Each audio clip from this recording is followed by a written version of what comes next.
Has the war with Iran prevented World War III? Now, I know that's not the question you're used to hearing. In fact, your news media feeds are probably inundating you with impending World War III fears or that World War III has already started. But I think that's because all the people out there, all the pseudo-intellectual talking heads that somehow gain a large following by lying to you day in and day out, also seem to think they know what World War III is, and they don't. They just say it without any qualifiers, without any descriptors or details. And in fact, they are so loose with the definition of World War III that technically the Cold War was already a world war, so wouldn't we already be in World War IV? Well, I digress. So in case you were wondering what it would take for World War III to occur, it would require two or more hegemonic powers declaring all-out war against each other with the ability of sustaining that warfare and the firepower, the nuclear firepower, to not only destroy your enemy, but likely the entire planet. And so with that more concise and realistic description of what World War III would entail, then there are technically three flashpoints on the planet that would start World War III.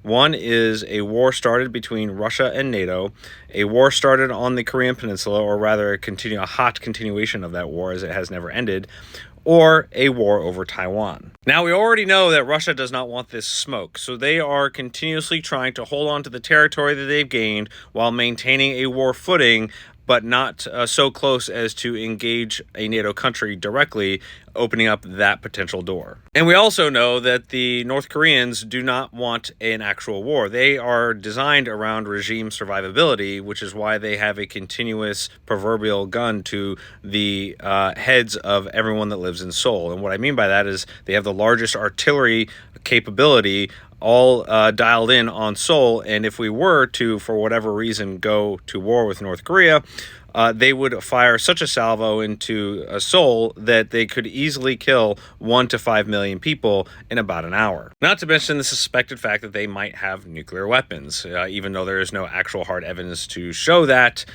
they have been able to detonate what all evidence points to is at least 2 nuclear warheads, and so the possibility of them having more does exist. But again, this is all designed around regime survivability. So now we are simply left with a war over Taiwan, and that is exactly what China has been gearing up for since they made their public announcement that they want their military ready to conduct an invasion in 2027. Now, that doesn't mean that in 2027 they will invade, but they want to be able to have the option to, and so their military has to be ready by then. Now, the first publicized unclassified warning of a potential invasion of Taiwan was made by Admiral Richardson, who I was fortunate enough to serve under for a period of time in Indo-PACOM, made this warning announcement in front of Congress during his departure of that position. And so this warning, coupled with China's rise in military capabilities and in size, where they continuously practice blockades and amphibious assaults and violation of Taiwanese airspace, and they are continuously getting more aggressive across from the South China Sea all through the area around their shoreline, all with a primary focus of taking over Taiwan.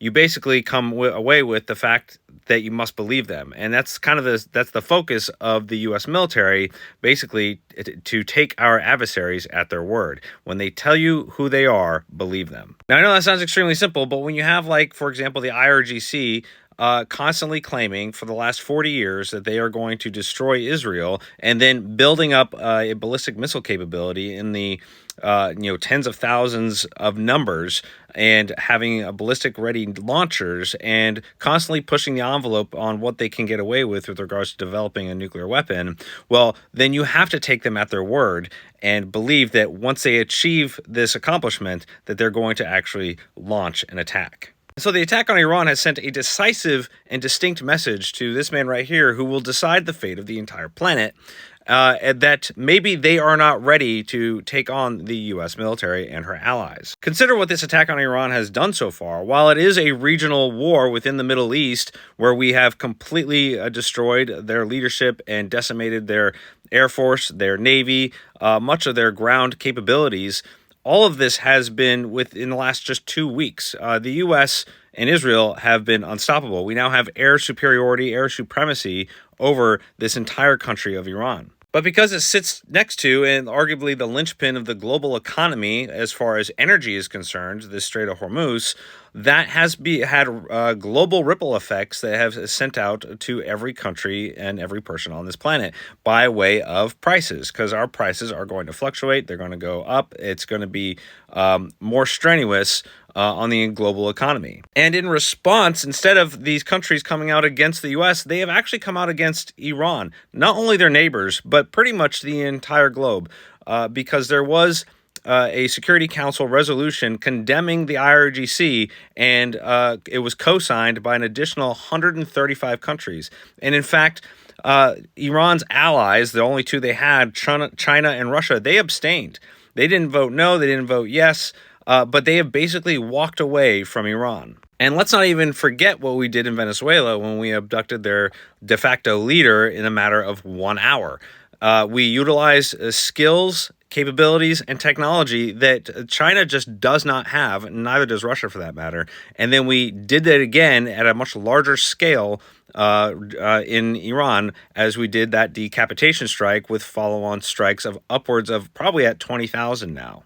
And so now this man has to think about a few things. Not only has the U.S. undermined their energy intake capabilities, as they get 20% of their overall oil from Venezuela and Iran, and much of that has been curtailed, but will ultimately be under the control of the West. But his longer plot to undermine U.S. citizens by having them overdose on fentanyl, that is being curtailed. The drug cartels that he used this capability or funneled this through are being taken out.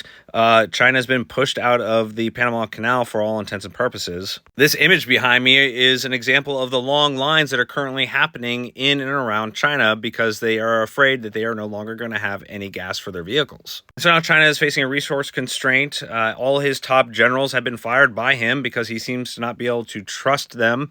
There is a skills capabilities gap in his military, as they are still incapable of conducting complex flight maneuvers and flight operations. They have aircraft carriers that could easily be destroyed by just one of our aircraft carriers because they do not know how to operate an aircraft carrier and its supporting fleet.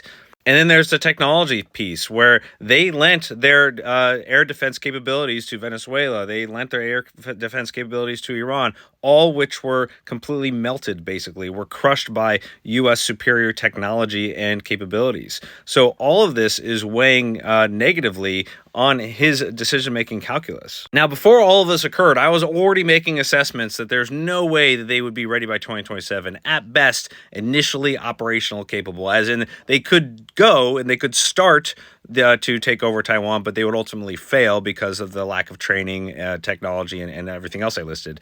But now I believe that has been pushed all the way till probably 2030. And that's still a best case scenario. And the reason for that is because by then they will at least have 1,000 ICBM nuclear warheads with enough firepower to destroy America and pretty much half the globe. And so now he's faced with a window of 2030 to 2040 because they're also facing a demographic collapse, which I haven't even talked about till now. Now, despite all China's issues, their population collapse, their debt, their banking system, their import-heavy society, the lack of military training, the lack of military experience, the lack of sufficient military technology, despite all of these issues, and I'm sure I'm missing some others, like the fact that their borders are constantly being contested by, say, their neighbors such as India, despite all of this, I'm sure, again, there's things I'm missing.